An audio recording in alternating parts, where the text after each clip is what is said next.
So the applicant tonight is proposing to demolish the former Cliffs Antiques building at 370 US Route 1 and replace it with a new building that is actually a bit smaller in footprint than the existing, but due to constraints with the required yard setbacks in the B3 Business 3 district, they cannot meet the 75-foot stream protection overlay setback to the high water line of the stream.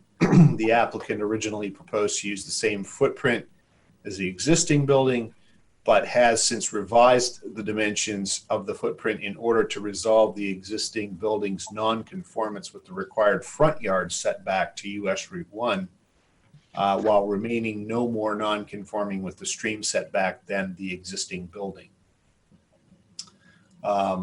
And I referenced in my staff comments the section of the ordinance, section 12C4, where this shows up as being one of the responsibilities for the board.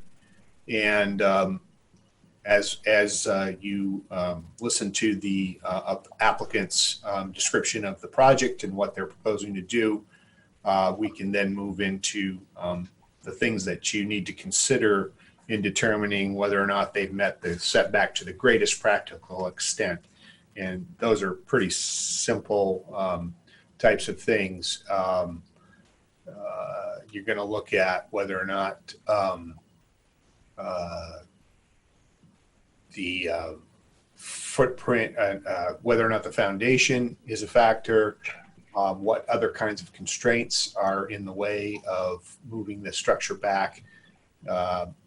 Specifically would be some of the other imposed setbacks, such as the front yard setback and so on and so forth. So I think with that, it's probably best that we turn it over to the applicant, let them give you the proposal, and I'll try to share my screen and bring up the proposal and some of the plan documents so that you and the viewing audience can see those.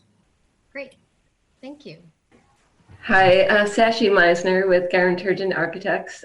Brian, I can actually share my screen and go through what I submitted. Is that okay? Sure. All right.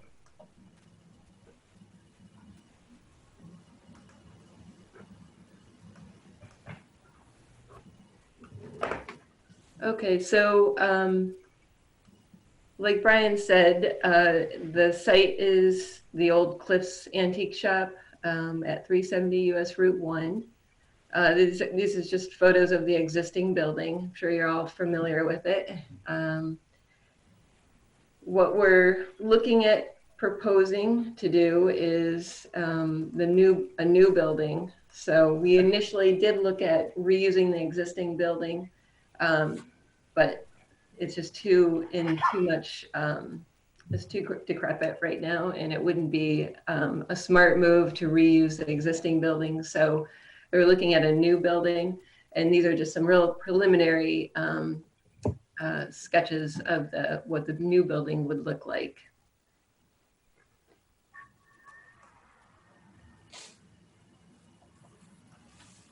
The existing site, you can all see this, right? Yes. Okay. So this is a survey for the existing building outlined in red. We have the front setback defined here at 35 feet along Route 1. The side setbacks are no problem with those, and the rear setback, there's no issue with those. The existing building is about 9 feet over the 35-foot setback, so it's actually a little bit further than that. I didn't count this little entrance, but the brunt of the building is about 9 feet over the setback. And this heavy dash line here is a 75-foot stream setback. So the existing building is quite a bit into the stream setback. And I just went and took the area, the buildable area for this lot, and hatched this red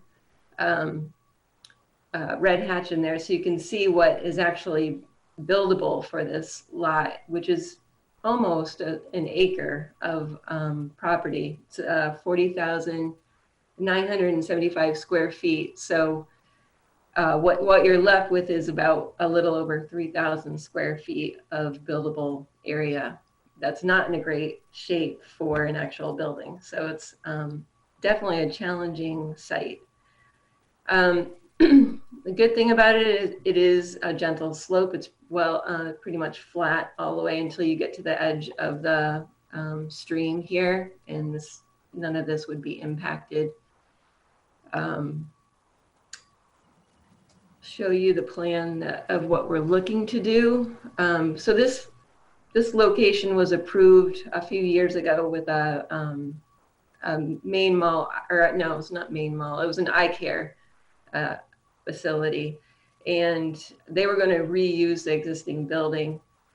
So these are some of the layouts that were already defined with that project that was approved. So as far as one entrance, closing this entrance, these are some of the things that we just kept with this new proposal because it had already been seen and approved. So just moving forward, it might change a bit, but this is what we started with to get an idea of what would happen here. The new building that we would be looking at locating here is about 200 square feet less than the existing building.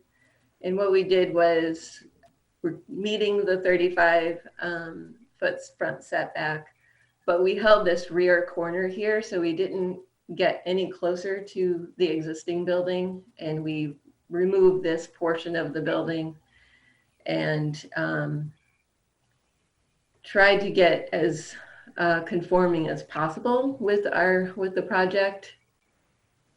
We do feel that it's going to be better for the site in general to have it stable, to have it landscaped, to have improvements so that there isn't erosion into the stream and things like that. It seems pretty stable right now. This is the edge of gravel for the parking lot right now. So you can see that we're not really extending any further than is already developed area for this property. Let me see if there's anything else. I think that's about all that I have to say about what we're doing. I can answer any questions that you might have. But yeah, we're hoping that it's definitely an improvement for this area of US Route 1 where the adjacent properties have started to clean themselves up and Hummers across the street. So we hope that'll be a nice addition to this neighborhood. Yeah, this property's been kind of sitting there stagnant for a while. And so now seeing this, you can see kind of why the challenges that it presents. Yeah. So, when I look at the ordinance here, it kind of does go through some of the requirements that, when they look at the property. So I just kind of want to make sure that we address kind of all the different things that were brought up. So I don't think we need to worry about subsurface sewage disposal systems, because I believe that is something that's already taken care of. Is that correct? That's correct. It's on public sewer. Okay. And so then we have to look at the size of the lot, which she told us, which was about an acre. She said the slope of the land, you said, was a gentle slope and somewhat flat. Is that correct? Yeah, correct. Okay, and you said you felt like there would be not much soil erosion. You're not changing, it looked like a lot of the parking lot, making changes like that.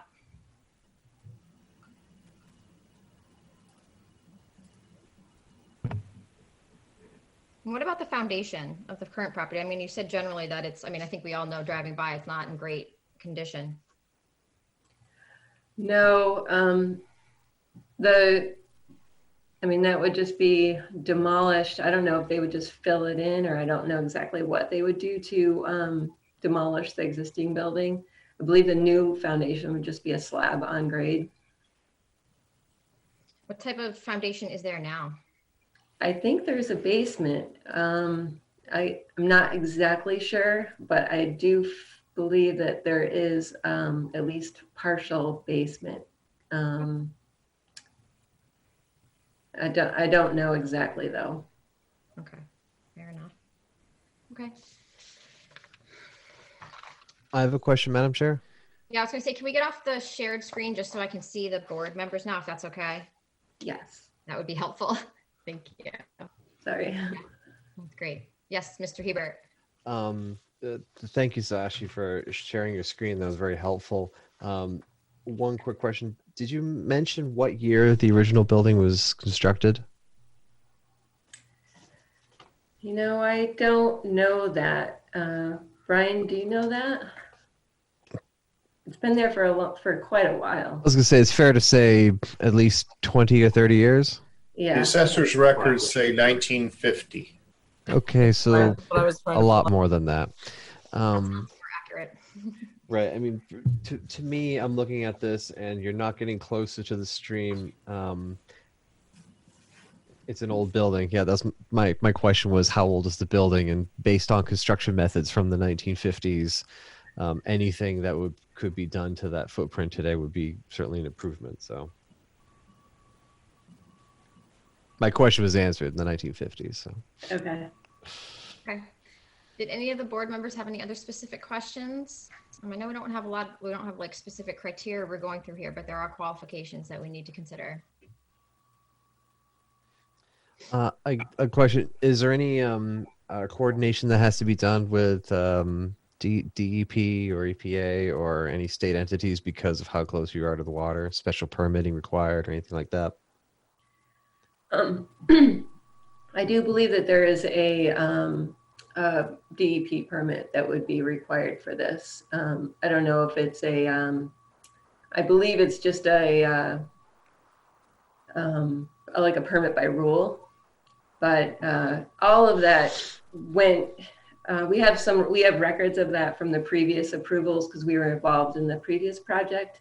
And I believe, I didn't look deeply into them, but I believe it's a permit by rule application that would need to be filed for it. Okay, so regardless, and we go and approve this tonight, Brian, they would Sashi would still need to obtain that prior to any construction on the property. Is that correct? Yeah, they would actually still have to go back to the planning board for site plan approval, even though the former project received site plan approval. This is a new project, so they'd still have to do that. I would expect that would be a relatively quick review, but that still has to happen. And as part of that, any other permits from any other regulatory authorities would have to be demonstrated at that time. Okay, thank you. Questions? Doesn't look like it. All right, if we don't have any other questions, I'm going to close it and open it up to the public. I don't know if we received any letters or emails or phone calls, Mr. Longstaff. No, Madam Chair, I received no emails or questions. And actually, part of that is because this is being a relatively new thing for the zoning board. It does not require a butter notification. It's not like a variance appeal. So no abutters were notified unless they were looking at the agenda for the planning for the zoning board of appeals meeting. So there are no public comments. Interesting. Okay. All right. Well, then we'll close the public part since there's none of that.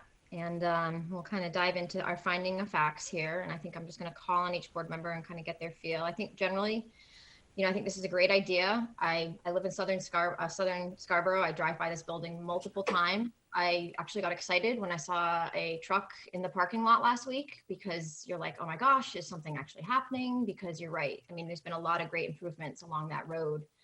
And I think this seems like a great proposal, especially kind of with what's been going in along Route 1 there. I think it's great that you revise the footprint to come more in conformance, so you're no longer in violation of the front yard setback. So already I feel like that's a great step in the right direction. One of the things we're looking at is, in no case shall the structure be relocated in a manner that causes the structure to be more non-conforming. I think this is great because they're already taking a step towards being more in conformance, and they've tightened up the back so they're not, going into the stream the way the current building is. She spoke about the quality of the building and the foundations and just how old the property was. So why don't we go through and I think I'll just kind of say, if each board member wants to speak on, what they feel would make this approve or anything that would make them concerned. Mr. Karen? Thank you very much. I agree with everything that Madam Chair mentioned previously, that this would be an improvement to the existing building and property. I appreciate the efforts that have been undertaken to not only provide the board with a complete set of drawings to help us understand the change in the existing property to the proposed, but also the efforts to keep it to keep it as far as possible from the existing stream, not to encroach beyond what the existing property has, and to make it in more conformance to the additional boundaries of the site. Thank you. Mr. Hebert?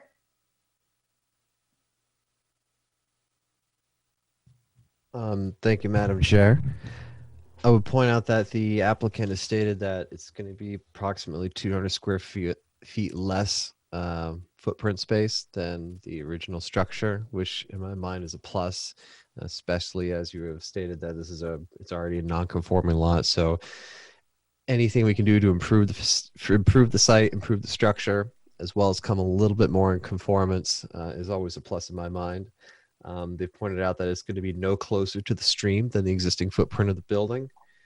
And to me, having driven by and having familiarity with this building, it is, to me, the definition of decrepit, sort of an old and seemingly neglected building. So to see a facelift here, to have it removed, demolished, replaced, and replaced with a slab, they said there might be a basement or possibly maybe a dirt floor crawl space underneath. So having a slab there was certainly less impactful environmentally. You don't have to worry about having a sump pump in your basement or water infiltration to your building that could potentially compromise in that way. And regard to the houses that are nearby on Willowdale Road, I think they would probably appreciate the facelift in the area. And those are my thoughts. Thank you. Mr. Howe?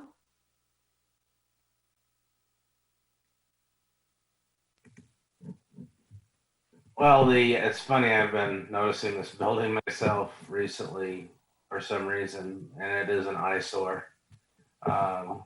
It doesn't belong there anymore, and I mean the improvements they're looking at doing look really good, and the impact seems to be no more than what we've got sitting there right now, decaying. So that's all I have to offer.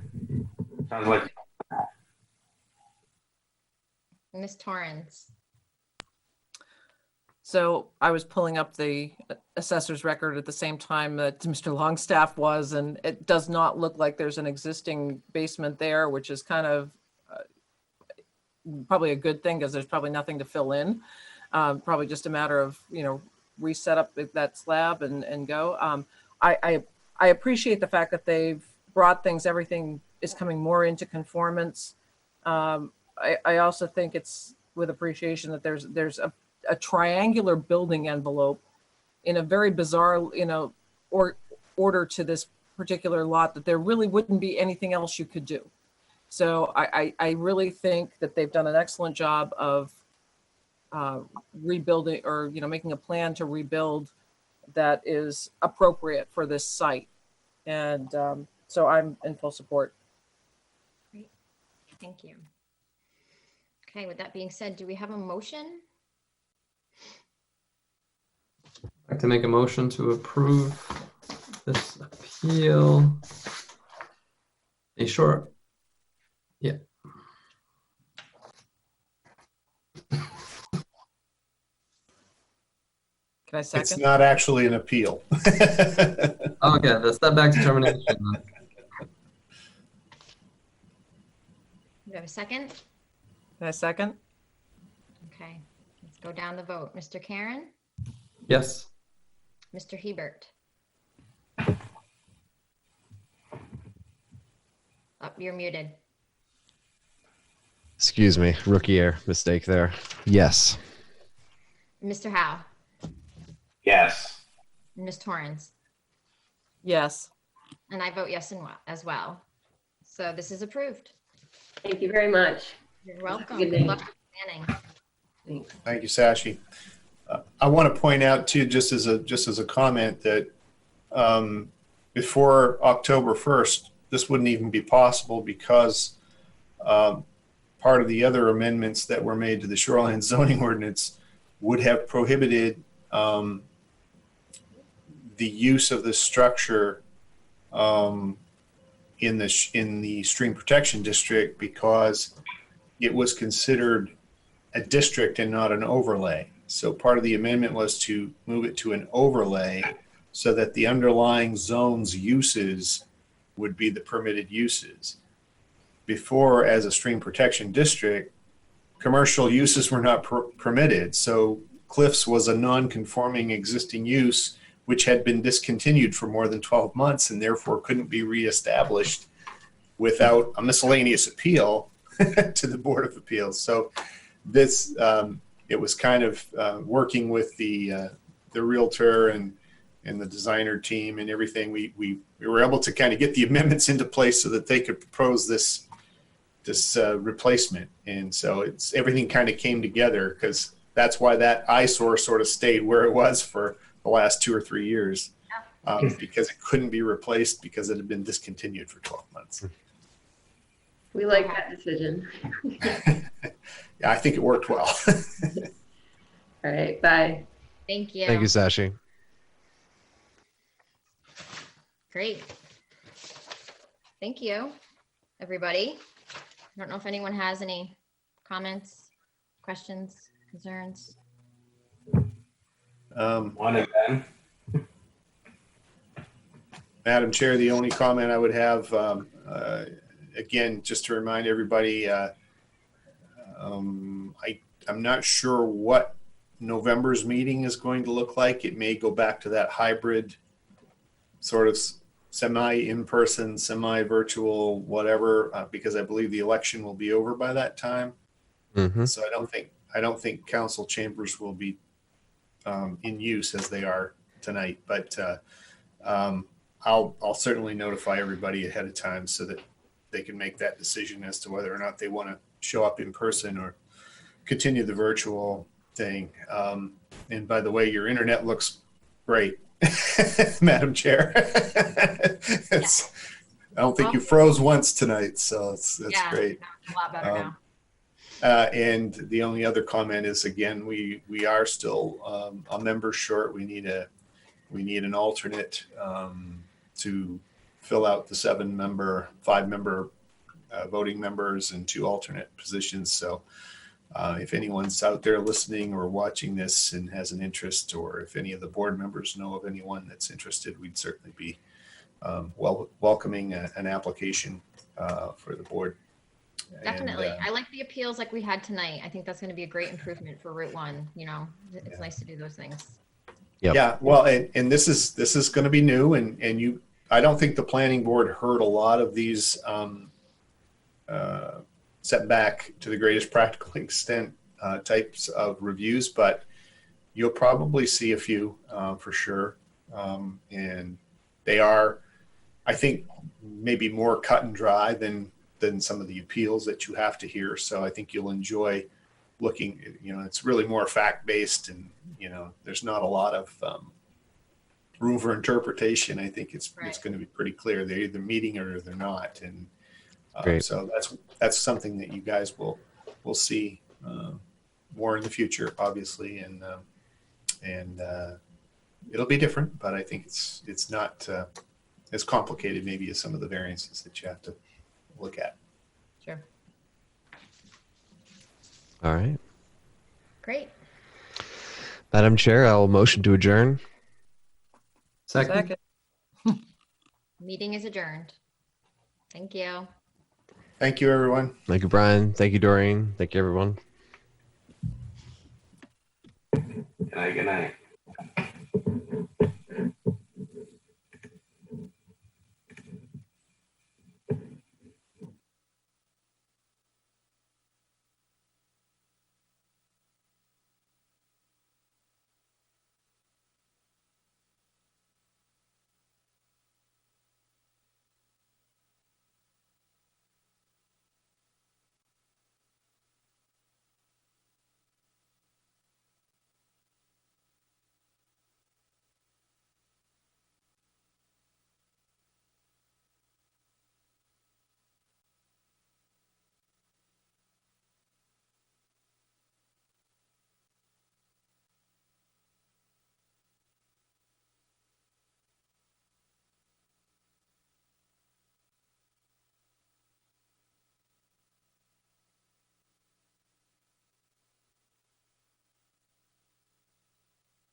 Looks like we're at 1 minute.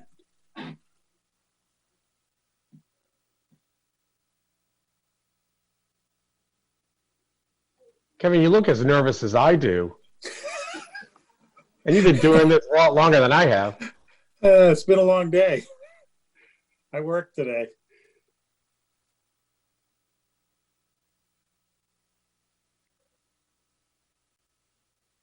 Yeah, I think I worry more about noise coming from the other room in my house. Hannah moved back from Oregon. I saw that. Congratulations on her PhD. Or her Yeah, thank you. doctorate. Yeah, congratulations. It's awesome.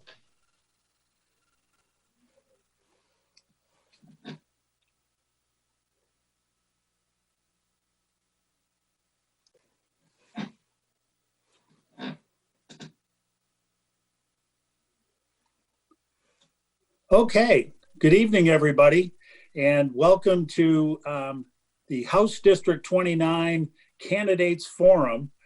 And we are coming to you live on Zoom and through YouTube TV.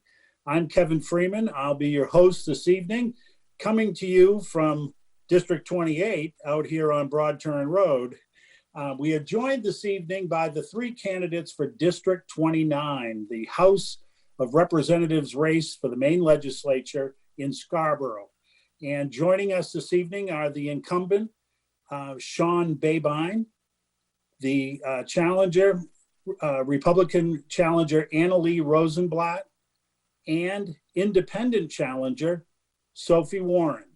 We're going to be going for 1 hour this evening, and we are taking questions from the audience at sccquestions@gmail.com. Our signs are being held up by Scarborough Public Library's Nancy Kroll. Art Dillon is with us from the